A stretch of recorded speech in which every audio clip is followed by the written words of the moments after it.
আসসালামু আলাইকুম সবাইকে। আপনারা যারা কিছুক্ষণ আগে আমি একটি বিজ্ঞপ্তি হাতে পেয়েছি, সেটি হচ্ছে প্রবাসী ভোটার যারা রয়েছে বিশ্বের বিভিন্ন প্রান্তে, বাংলাদেশ থেকে প্রতি বছর একটা উল্লেখযোগ্য সংখ্যক মানুষ বিদেশে যায়। বাংলাদেশ ছাড়া বিভিন্ন দেশে, বিশেষ করে মধ্যপ্রাচ্য, ইউরোপ, ইউএসএ, তারপর হচ্ছে অস্ট্রেলিয়া, পৃথিবীর বিভিন্ন প্রান্তে বাংলাদেশের মানুষ জীবিকার তাগিদে যায় অথবা ভালো একটা জীবনের সংস্থানে তারা বিদেশে যায়। এবং প্রবাসীদের বাংলাদেশের অর্থনীতিতে কন্ট্রিবিউশন, বাংলাদেশের সবচেয়ে বড় খাত যেটা, সেটা হচ্ছে আমাদের রেমিটেন্স খাত। তো রেমিটেন্স যোদ্ধা ভাইয়েরা বিদেশের বিভিন্ন প্রান্তে আছেন। আপনাদের আজকে নির্বাচন কমিশন একটি বিজ্ঞপ্তি দিয়েছেন, আপনাদের এবার নির্বাচনে পোস্টাল ব্যালটের মাধ্যমে ভোট দেওয়ার শেষ সময় হচ্ছে 25 জানুয়ারি। অর্থাৎ আপনাদেরকে যে পোস্টাল ব্যালটটি পাঠানো হয়েছে, সেই ব্যালটে আপনারা 25 জানুয়ারির মধ্যেই আপনারা ভোট কার্যক্রম আপনাদেরকে সম্পন্ন করতে হবে। দেখেন, ভোট কি মার্কায় দিচ্ছেন সেটার থেকে জরুরি হচ্ছে আপনার ভোট প্রদান করাটা। যারা প্রবাসী রেমিটেন্স যোদ্ধা আপনারা রয়েছেন, আপনাদেরকে বিভিন্ন হেনস্থার মধ্যে পড়তে হয়। আপনি যখন ভিসার জন্য, আমি যেহেতু একজন রেমিটেন্স যোদ্ধার সন্তান, আমার বাবা দীর্ঘ 22 বছরের বেশি সময় বিদেশে ছিলেন। উনি মধ্যপ্রাচ্যে মূলত ছিলেন, উনি সৌদি, দুবাই, ওমান উনি ছিলেন দীর্ঘ অনেক বছর। অর্থাৎ আমি কুমিল্লা অঞ্চল একটা রেমিটেন্স যোদ্ধা অধ্যুষিত একটা এলাকার সন্তান। আমি দেখেছি আমার বাবা চাচারা বা যারা বিদেশে থাকেন, তারা যখন বিদেশে যাওয়ার জন্য পাসপোর্ট করতে যান, পাসপোর্ট করার সময় থেকে তাদের দুর্ভোগ শুরু হয়। পাসপোর্ট অফিসে দালালি, তারপর হচ্ছে ভিসা যখন তারা কিনতে যায়, সেই জায়গায় তাদের প্রতারণার শিকার হতে হয়। নর্মালি ভিসার দাম থাকে 2 লাখ টাকা, 1.5 লাখ টাকা বা সরকারি মূল্য, অথবা যেই এজেন্সির যে মূল্য থাকে সেটা থেকে দালালরা উচ্চ মূল্য নিয়ে থাকে, 5 গুণ 10 গুণেরও বেশি মূল্য নিয়ে থাকে ভিসার মূল্য। তারপরে যেই অর্থ দিয়ে তারা যেই চুক্তিতে তারা বিদেশে যায়, যে কাজের কথা বলে তাদেরকে বিদেশে নিয়ে যাওয়া হয়, দেখা যায় অধিকাংশ ক্ষেত্রে সেই কাজ দেওয়া হয় না। অথবা যেই বেতন বলে বিদেশে নিয়ে যাওয়া হয়, অধিকাংশ ক্ষেত্রেই তাদেরকে সেই বেতনটি তাদেরকে দেওয়া হয় না। এবং ভাষা না শিখে যাওয়ার কারণে তাদেরকে দুর্ভোগে পড়তে হয়, কাজ শিখে না যাওয়ার কারণে তাদেরকে দুর্ভোগে পড়তে হয়। এর সাথে যুক্ত হয় এম্বাসির অসহযোগিতা এবং এয়ারপোর্টের হয়রানি হেনস্থা তো আছেই। এই সকল সমস্যার সমাধান নিশ্চিত কল্পে আপনার ভোটাধিকার প্রয়োগটি গুরুত্বপূর্ণ। কারণ যখন যে সরকারি ক্ষমতায় আসুক না কেন পরবর্তীতে, সেই সরকার যখন অনুধাবন করবে যে আগামী বছর আমাকে ক্ষমতায় আসার জন্য এই ব্যালট, প্রবাসীদের ভোট আমার ক্ষমতায় আসার জন্য একটি গুরুত্বপূর্ণ ভূমিকা রাখবে, তখন প্রবাসীদের সমস্যা সমাধানের ক্ষেত্রে তারা আরও বেশি মনোযোগী হবে। এয়ারপোর্টের সমস্যা সমাধানে মনোযোগী হবে, প্রবাসীদের যে এম্বাসিদেরকে এম্বাসিতে যেভাবে হয়রানি করা হয় সেই হয়রানি নিরসনে মনোযোগী হবে, দালালদের নিরসনে মনোযোগী হবে, পাসপোর্ট অফিসের যেই দৌরাত্ম্য রয়েছে সেটি নিরসনে মনোযোগী হবে। অর্থাৎ আপনার যে অধিকার সেটি বুঝে পেতে হলেও আপনার ভোটটি আপনি প্রদান করুন, যে মার্কায় ইচ্ছা সে মার্কায় প্রদান করুন। কারণ আপনার পছন্দের প্রতিনিধিত্বে যেন সংসদে গিয়ে আপনার অধিকার নিয়ে কথা বলতে পারে। কিন্তু যদি আপনি ভোট প্রদান থেকে বিরত থাকেন, তাহলে আগামী ইলেকশন পরবর্তীতে আপনার সমস্যার সমাধান কল্পে যেটি হবে সেটি উদাসীন থাকবে সরকার। এখন আমরা বিশ্বাস করতে চাই, জুলাই গণঅভ্যুত্থানে প্রবাসীদের যেই ভূমিকা ছিল, রেমিটেন্স শাটডাউনের মধ্য দিয়ে এই অভ্যুত্থানে তাদের সরাসরি অংশগ্রহণ ছিল, ঠিক একইভাবে স্বাধীনতা পরবর্তী সময় এখনো পর্যন্ত রেমিটেন্স আমাদের অর্থনীতির একটা অন্যতম কাঠামো শক্তি হলেও এখনো পর্যন্ত প্রবাসীদের দুর্ভোগ লাঘবে সরকার এখনো পর্যন্ত দৃশ্যমান কোনো পদক্ষেপ নেয়নি। সেটি নেওয়ার জন্য আমরা বিশ্বাস করি ক্ষমতায় আপনাদের অংশগ্রহণ প্রয়োজন। ক্ষমতায় আপনাদের অংশগ্রহণের জন্য আপনাদেরকে অবশ্যই আপনার ভোটাধিকার আপনি প্রয়োগ করুন, যাতে করে আপনার পরবর্তীতে যেই ক্ষমতায় আসুক না কেন, যেই সরকার গঠন করুক না কেন, যাতে করে আপনার ভোটের কথা মাথায় রেখে তারা যেন নীতি নির্ধারণ করে। আমরা চাই না প্রবাসীরা শুধুমাত্র দেশে অবদান রাখার সময়ই থাকবে, কিন্তু ক্ষমতায় কারা যাবে সেটি নির্ধারণে তাদের কোনো ভূমিকা থাকবে না।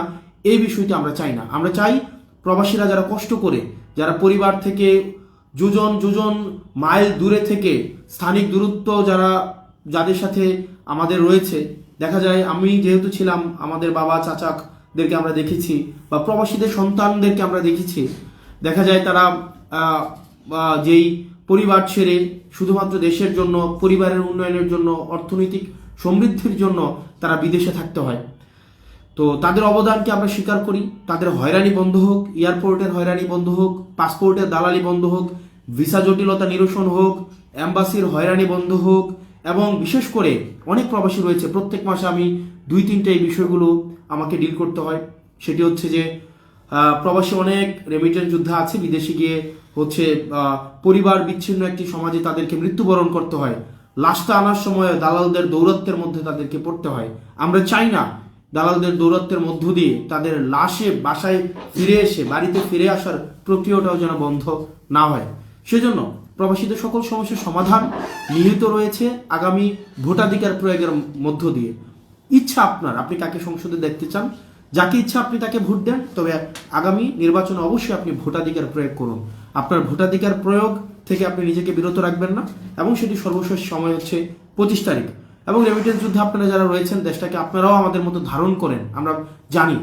ইভেন অনেক ক্ষেত্রে বেশি ধারণ করেন। অনেকে আছে, আমি অনেকের সাথে আমার কথা হয়, যারা দেশে কখনো না আসলেও তাদের সমস্যা নেই, তারা অলরেডি বিদেশে প্রতিষ্ঠিত, তারা বিদেশে দেশ থেকে কিছু নিয়ে যাবে, তাদের এই ধরনের কোনো দেশের প্রতি এই ধরনের কোনো প্রয়োজনীয়তা তাদের নেই।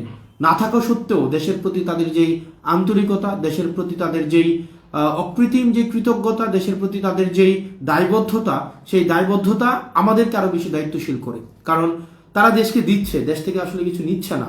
না থাকা সত্ত্বেও প্রবাসীদের দেশের প্রতি দায়বদ্ধতা, সেটা আমাদের দায়িত্বকে আরো বাড়িয়ে দেয়। আমরা চাই আপনাদের দায়িত্ব, আপনাদের যেই অবদান রয়েছে সেটিকে স্বীকার করতে, এবং আগামী সংসদে আপনাদের প্রয়োজন অনুযায়ী যেন নীতি নির্ধারিত হয়, সেটির পক্ষে আমরা সচেষ্ট থাকব, এবং সেটিকে প্রাধান্য দিয়েই আগামীতে রেমিটেন্স যোদ্ধা যারা রয়েছে তাদের ফ্রেন্ডলি আমরা হচ্ছে পলিসি মেকিং এর আমরা অবশ্যই সেখানে আমরা চেষ্টা করব। যেখান থেকে আপনারা দেখছেন, আপনারা রেমিটেন্স যোদ্ধা যারা রয়েছেন, আপনারা অবশ্যই ভোটাধিকার প্রয়োগ করুন, যাতে করে আপনাদের এই সমস্যাগুলো লাঘব হয়, যাতে করে আপনারা আর হয়রানির শিকার না হন। এবং যে বিষয়টি সেটি হচ্ছে যে হ্যাঁ ভোটের পক্ষে অবশ্যই আপনারা থাকেন। আমরা চাই, আমরা আর আগের মতো দেশটাকে আর বিকিয়ে দিতে চাই না। আমরা চাই না আগের মতো পুরনো যেই সিস্টেমে আমাদের দেশটা রয়েছে সেইভাবেই আমাদের দেশটা চলুক। অত্যন্ত দুঃখজনক বিষয় হচ্ছে, আমাদের দেশে দেখা যায় অনেক রাজনৈতিক দলের অনেক ব্যক্তির বক্তব্যের মধ্যে এই বিষয়টি উঠে আসে যে ফেসিবাদ কাঠামোকে তারা টিকিয়ে রাখতে চায়, ফেসিবাদ কাঠামোর বিচার ব্যবস্থা তারা টিকিয়ে রাখতে চায়, ফেসিবাদ কাঠামোর মিডিয়া ব্যবস্থা তারা টিকিয়ে রাখতে চায়, ফেসিবাদ কাঠামোর প্রশাসনিক ব্যবস্থা তারা টিকিয়ে রাখতে চায়, ফেসিবাদ কাঠামোর সবকিছুই তারা টিকিয়ে রাখতে চায়। অর্থাৎ তাদের কাছে ব্যাপারটা এমন যে ফেসিবাদ কাঠামোর সবকিছুই ভালো, শুধু হাসিনা ছাড়া। মানে হাসিনা ছাড়া ফেসিবাদ কাঠামোর আমার সবকিছুই লাগবে। আপনারা যদি চান যে হাসিনা যেভাবে স্থায়ীভাবে দেশ থেকে দেশের মানুষ প্রত্যাখ্যান করেছে, ঠিক সেভাবে ফেসিবাদ কাঠামোকেও সারা দেশের মানুষ এভাবে প্রত্যাখ্যান করুক, তাহলে আপনার মতামত অবশ্যই হ্যাঁ ভোটের পক্ষে হোক। আপনারা যারা আমার কমেন্ট বক্সে গালাগালি করছেন, গালাগালি করতে পারেন, সেটি স্বাধীনতা টিকিয়ে রাখার জন্য আপনার আগামীতে আপনার যেই গণভোট, সেই গণভোটে আপনাকে হ্যাঁ দিতে হবে। কারণ আপনি যদি হা না দেন, দেখা যাবে হচ্ছে কিছুদিন পরে বাসা থেকে কমেন্ট করার জন্য বাসা থেকে উঠাই নিয়ে যাবে হাসিনার মতো করে। তো এই যে গালির স্বাধীনতা আপনারা পাচ্ছেন, নিজের মতো করে আপনি গালি দিতে পারছেন, কমেন্ট করার পরে আপনাকে চিন্তায় থাকতে হচ্ছে না যে আপনার কমেন্টের কারণে আপনাকে বাসা থেকে পুলিশ তুলে নিয়ে যাবে, ডিবি তুলে নিয়ে যাবে। সেই স্বাধীনতাটাকেও যদি আপনারা স্থায়ী করতে চান, তাহলেও আপনাদের আমরা চাই গণভোটের পক্ষে আপনি ইয়েস এর পক্ষে অবস্থান করুন, হা ভোটের পক্ষে অবস্থান করুন। আমরা চাই না যে আমাদের ব্যাক স্পেসের ব্যবহার আমাদেরকে করতে হোক। আমরা 24 পূর্ববর্তী সময়ে আমরা দেখেছি যে আমরা একটা কিছু চিন্তা করলে আমরা তখনই বুঝতাম আসলে দ্বিমত প্রকাশের স্বাধীনতার অভাবটা কতটুকু, যখন কিছু একটা লিখে আমাদেরকে ব্যাক স্পেস দিয়ে আমাদেরকে মুছে ফেলতে হতো। আবার যদি আমাদের ব্যাক স্পেস ব্যবহার না করতে হয়, তাহলেই আমরা চাই আপনার এই গণভোটে আপনারা হেয়ার পক্ষে অবস্থান নিন। এবং আমরা যারা এখন বর্তমানে বলার চেষ্টা করছেন আমাদের ফেসিবাদ কাঠামোর সবকিছুই লাগবে শুধুমাত্র হাসিনা ছাড়া, তাদেরকে প্রত্যাখ্যান করতে হলেও আপনারা হা ভোটে অবস্থান নিন। এবং আমরা চাই আপনার এই গালির স্বাধীনতা অব্যাহত থাকুক, আপনার এই দ্বিমত প্রকাশের স্বাধীনতা অব্যাহত থাকুক। আপনি যেন নির্বিঘ্নে, আপনি যেন রাষ্ট্রের যিনি সর্বময় ক্ষমতার অধিকারী যিনি হবেন, তাকেও যেন জিজ্ঞেস করতে পারেন যে আপনার ইনকাম কত এবং আপনি কিভাবে আপনার ব্যয় নির্বাহ করেন। তাকেও যেন আপনি নির্বিঘ্নে প্রশ্ন করতে পারেন, যেমন প্রশ্ন আপনি আমাদেরকে এতদিন ধরে করে গিয়েছেন। কিন্তু বিষয়টা যদি এমন হয় যে শুধু প্রশ্নটা শুধুমাত্র নির্দিষ্ট একটি শ্রেণীর জন্য বরাদ্দ, আপনাকে মস্তক অবনতভাবে আপনাকে ক্ষমতার সামনে মাথা নত করতে হয়, তখন তাহলে সেটি হবে আমাদের এই 24-এ অর্জিত স্বাধীনতার অবমূল্যায়ন। সেজন্য আমরা যদি স্বাধীনতাকে স্থায়ী করতে চাই, আমরা যদি প্রশ্ন করা অব্যাহত রাখতে চাই, দ্বিমত করা অব্যাহত রাখতে চাই, এই গালির স্বাধীনতা যেটি আপনি আমার কমেন্ট সেকশনে প্রয়োগ করছেন সেটি যদি অব্যাহত রাখতে চান, তাহলে অবশ্যই আগামীতে গণভোটে হের পক্ষে আপনার ভোটটা হোক। আপনারা ভালো থাকবেন, সুস্থ থাকবেন। সালামু আলাইকুম রহমতুল্লাহি ওয়া বারাকাতুহু।